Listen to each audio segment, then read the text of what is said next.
What's happening, everybody? Trey here, joined as always by my dad, Sean, and today reactions to the classics. We got a reaction to Tom Waits and his debut record, Closing Time, for our patron Josh. And over the next however many months, on the month, we're going to be uploading reviews of Waits' discography in chronological order. So, for Josh. So, I'm looking forward to doing a deep dive. We've done Rain Dogs. Yeah, that's it, though.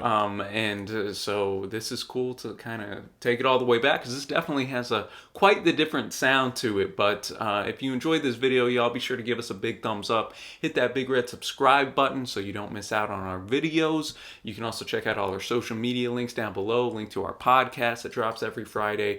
And if you'd like to have us review something, you can check out our Patreon link to support us as well. But for as little as $1 a month gives you early access and some good perks for even that. But Trey, as we jump into this album, I told you before I listened to it that I imagine that I said, surely Tom Waits sounds different on the debut. Surely he sounds a little more, he delivers a little more straight up. Not that I don't like his later stuff, but I mean, if you're familiar with it, it's definitely unique. And I was not disappointed on this. It was definitely more straight up. It was released in March of 1973. The producer on it, Jerry Yester, was a former member of the Lovin Spoonful. And Waits was very adamant in negotiations for this record that he has a stand-up bass player. So that was kind of an interesting thing. And Tom started out his career, he's living in San Diego, but he's driving up to LA to play at the famous Troubadour every Monday night. He's basically playing Dylan-inspired stuff. And around this time, he began working as a doorman at a San Diego club, The Heritage, which was a coffee shop by day. In November of 1970, Waits performed his first paid show at The Heritage, earning $25 for that performance. And it was at the Troubadour in the summer of 71 that Herb Cohen inadvertently spotted Waits and became his manager. Through his contact, Waits recorded some demos in the late summer of 1971. He ends up moving to LA full time so he can be closer to the Troubadour and the different places there, because that was the hotbed of music, not San Diego. It was at the Troubadour where David Geffen saw Tom performing Grapefruit Moon, which is actually on this album, and was, quote, blown away. Within a month, he had himself a record deal. That's how you know you got that talent, man. And you got that talent, and they jump into the recording. Yeah, recording of this only took 10 days, a quick and speedy process. Tom was a little,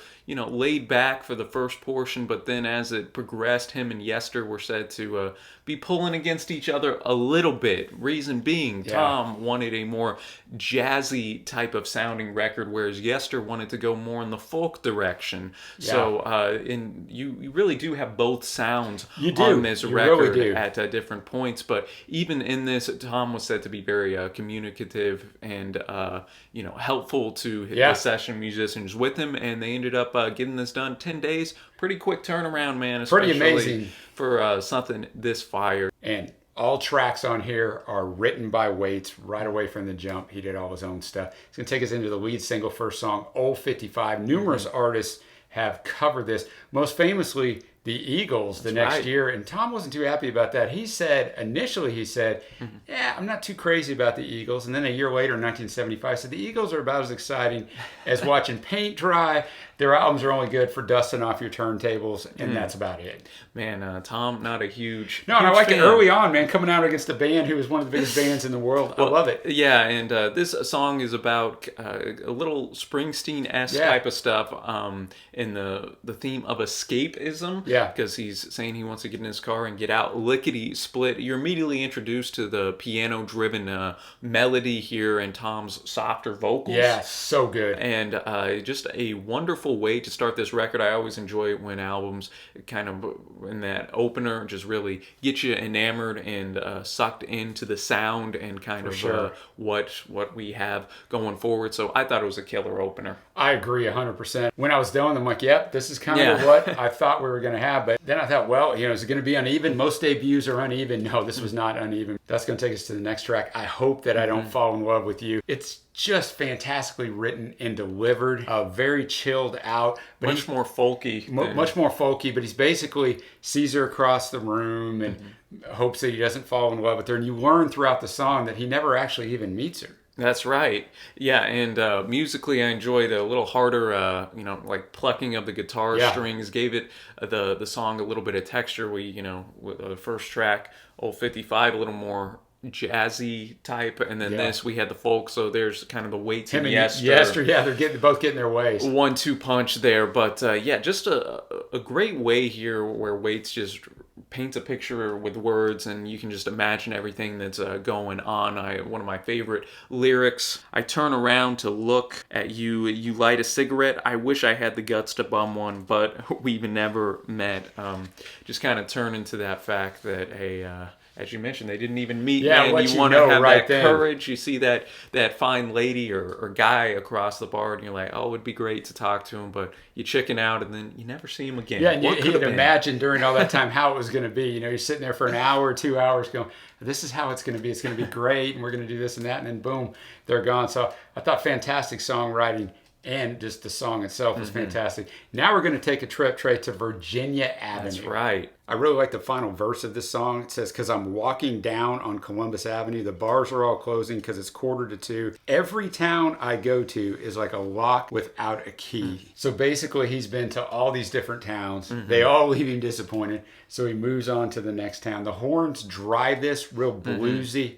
Also an excellent song. And Yeah. the first three songs are all somewhat different. Yeah, you had again a little bluesy, jazzy kind of combo here. The trumpet was a nice touch in the arrangement, which I enjoyed. And as you mentioned it, and what stood out to me, if any song kind of points to the essence of the cover, it would be this one. That's a good point. Where Tom's there, like by the piano, with just the light shining on him in that dark background. But a good tune, not as good though as track number 4, where we get a little.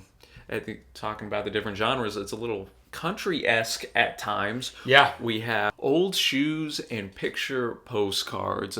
Again, a very lovely vocal performance here by Tom. And I'm just... A little country-esque. Yeah, and I'm just impressed by the fact that he's able to kind of do 4 different genre blendings here, only 4 songs in. Shows the variety on this record. Yeah, and he's basically just telling her he's got to go, but he wants one more kiss. Also tremendously written. There's no mail-in so far on lyrics or on the actual song delivery, which is just amazing for a debut. That brings us to Midnight Lullaby. The intro borrows lyrics from the English nursery rhyme, Sing a Song of Sixpence. This form of a songwriting became a lifelong habit of Waits following the writing of Midnight Lullaby, in which he, quote, assembled lyrics from fragments of oral tradition, a lot like Dylan liked to do. Piano bar fill, Trey, starts with the horn. Piano chilled, sets the mood. It's not a bad song. It's my least favorite so far, but that's not any sort of knock on it. What'd you think of this one? I thought it was pretty good just for the subject matter. Presumably, I think it's a father talking to his daughter, who's a child. I really like the line, when you are much older, remember when we sat at midnight on the windowsill and had this little chat. It's those moments where you don't think much of as a kid or maybe even as an adult, but then you look in fondness decades down the line type of deal.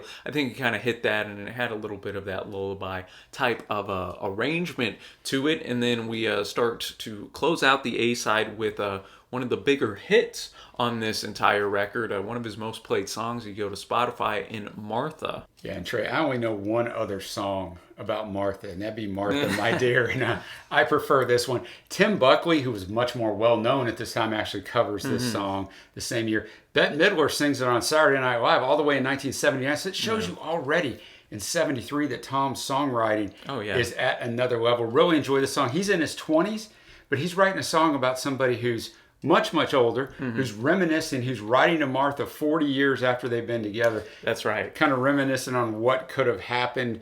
Pretty chilled, vocally and instrumentally.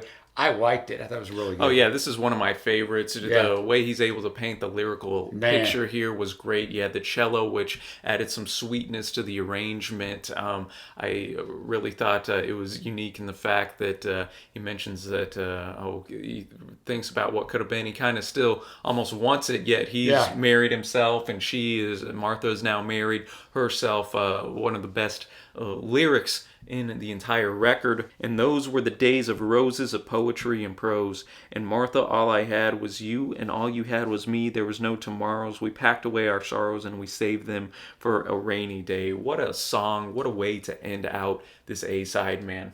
Yeah, and I think it touches on a theme that almost everyone, when they get to a certain age, can relate to, the escapism of going, man, maybe I don't necessarily love my life at this point. What would have happened if I would have ended up with that person? Or they do it with, I would have taken that job. Yeah, exactly. So we close out side A with Martha, and we're going to start side B with Rosie. So Tom's having trouble That's here. Right. He's wishing he would have stayed with this person. Now he's up all night, the lyrics tell us, blowing his horn all alone because she left him, and he doesn't really know why. It's a chilled, very good vocal on this. Yeah, I don't have too much to add. Not a top tier song on this album, but No. I think that speaks more to the strength of the record as a whole than the weakness of this song. And then we go to the next track, Lonely, one of the better melodies on this record. And vocal performances. Yeah, driven by that piano again. So you have that softer type of sound there, and it almost had a demo-like quality as well, which I think added a bit to the rawness and sincerity of Waits' lyrics. Yeah, I don't have much more to add on. It's very short on lyrics, and it's more just, the demo, I didn't think about that. That's a really good point. And now we're going to go to Ice Cream Man. And, we try to keep this channel PG-13. I can't really tell you what Ice Cream Man's about so much. It's kind of almost out of place on this album, but it gives you an idea of kind of the fun. Yeah, exactly. Maybe not necessarily in this subject matter that Tom is going to cover, like for the rest of his career. He's going to throw little things in here, but it is a funny song. It is definitely different, and I did enjoy it for that. No, it was a total left turn from everything else on this record. Yeah. Getting that Waits humor and cheekiness already coming through on this debut definitely stands out. Not a top tier song by any means, but it's still a fun after the hard hitting Lonely and for sure Martha and Rosie. That we had. It's nice to kind of crack a smile here and there. And then that takes us to the next track. Little Trip to Heaven, in parentheses, on the wings of your love. He is in heaven when he's with her. That's pretty much it. It's okay. It's chilled. The horns are big and piano. Once again, a piano bar song to me. Pretty good. Yeah, whereas, Ice Cream Man was more a rowdy, raucous type of upbeat He's number. going to take us right back down. And essentially, he notes that whenever he's around this girl, he's out of this world in a sense, in her orbit. So I like kind of that idea there, a little romantic. And then we'll go to the next tune. Grapefruit Moon, the tune that Geffen heard whenever he discovered him. And basically just sings about every time he hears that melody, it makes him think of her and breaks his heart all over again. It's pretty good. Great vocals. Maybe the best performance for me on the entire album vocally. Yeah, one of my favorite arrangements on here with the mix of the strings and just what Waits was delivering, a total polar opposite kind of in subject matter from the previous track, whereas the relationship kind of went off the rails. Yeah. So a great way to wrap up the record in the sense of lyrics. We have the instrumental that comes after this, but I really enjoyed it, and it ended up being one of my favorites, and I can see why Geffen was like, let me see what this Tom Waits guy is about. And then we end with an instrumental closing time, and just again kind of encapsulates a lot of the sounds of this record. About 4 minutes, a solid way to just kind of see us out. I agree. It was interesting on your debut to finish with that because it's the old adage I say all the time. It's what you start with and what you leave them with. So I thought that was a tactical and strategic move that I do question a little bit just because of him. I mean, it obviously worked out for him, but at that time I would have been a little nervous. Maybe just end it with Grapefruit Moon. Yeah, and put that somewhere else if you want it in there. But, I mean, it's a fine track. That takes us to our favorite tracks. I have Old 55. Yep. I have Martha. Me too. I have Grapefruit Moon, and I Hope I Don't Fall in Love with You. I also got Old Shoes in there for myself, man. I mean, it's hard to find. A lot of great tracks in here. And that'll take us to our overall score of the record. For me, what a wonderful debut. One of the best debut records, I've honestly heard. I was totally blown away, man. I really was. Just to come out with this, any other artist or group would be happy if they had one record, I think, of this quality. I agree. And to come out with a debut like this, Waits really, really impressed me, and I'm excited to keep trekking on through his discography, man. So I thought this was great. I'm coming in hot at an 8.5 on this. Well, I'm going to echo a lot of your comments. I think side 1 or side A, however you want to define it, was absolutely fantastic. And I thought side B was really, really good. Yeah. I'm going to actually be right there with you. I was wavering on 8.5 or 8.75. I'm going to go an 8.5 on this, just like you did. It was what I was hoping it was going to be. Waits in a little different way. Yeah. Not that I dislike the other way, but I wanted to hear him straight up. I'm very excited to see what the next album takes us to. When is he going to start to morph into being more comfortable and using that different kind of voice? But a wonderful choice, Josh. Thank you so much for bringing this to us. Oh, absolutely. Let us know what you think of Closing Time down in the comments below, and make sure to keep following along as we go through the Waits journey. I'm definitely excited about it. As always, Dad, appreciate all the research. And until next time, y'all, thanks for watching, happy listening, and we will see you.